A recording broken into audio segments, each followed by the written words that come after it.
En septembre 1965, en réponse à une multitude de demandes de poste d'instituteur, j'ai obtenu 2 réponses positives, celle de l'Académie de Paris et celle de Seine-et-Oise. Sans hésiter, j'ai opté pour la Seine-et-Oise, énorme département qui a été peu de temps après scindé en 2 ou 3 départements, la portion dans laquelle je me trouvais étant devenue les Yvelines.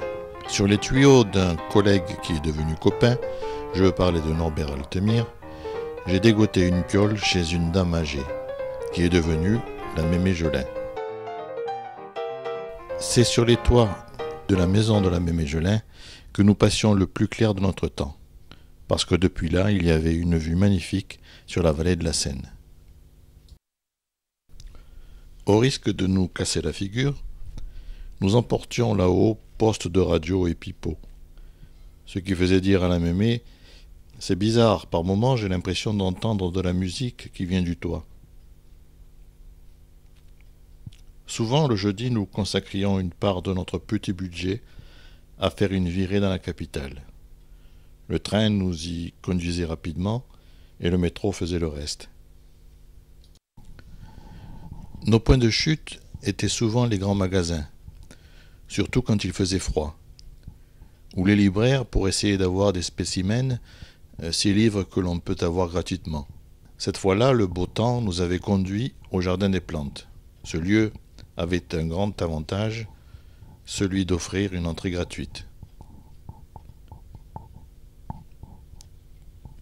Jean-Pierre Vidal, déjà presque vétéran dans le métier d'instituteur, avait obtenu par la mairie de la Selle-Saint-Cloud un petit pied-à-terre au cœur d'un parc résidentiel.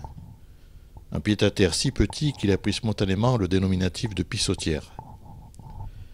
C'est à la pissotière que nous avons passé les meilleurs moments devant un camembert, râtelé de préférence, et une salade.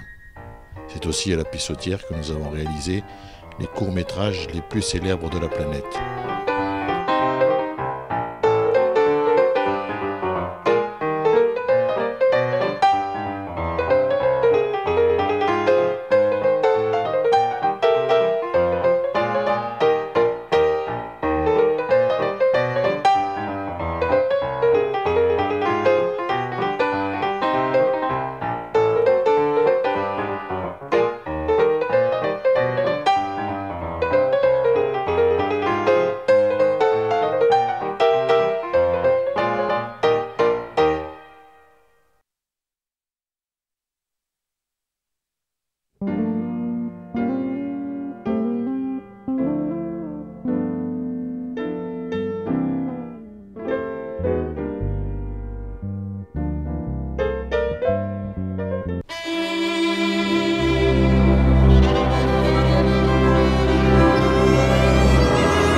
Nos activités ne nous ont pas permis, malheureusement, d'exploiter complètement nos talents de comédiens.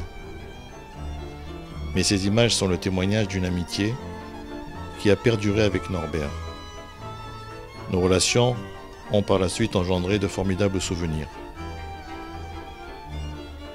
Tout cela fut interrompu à la rentrée suivante par notre appel sous les drapeaux en novembre 1966. Une nouvelle page était alors tournée.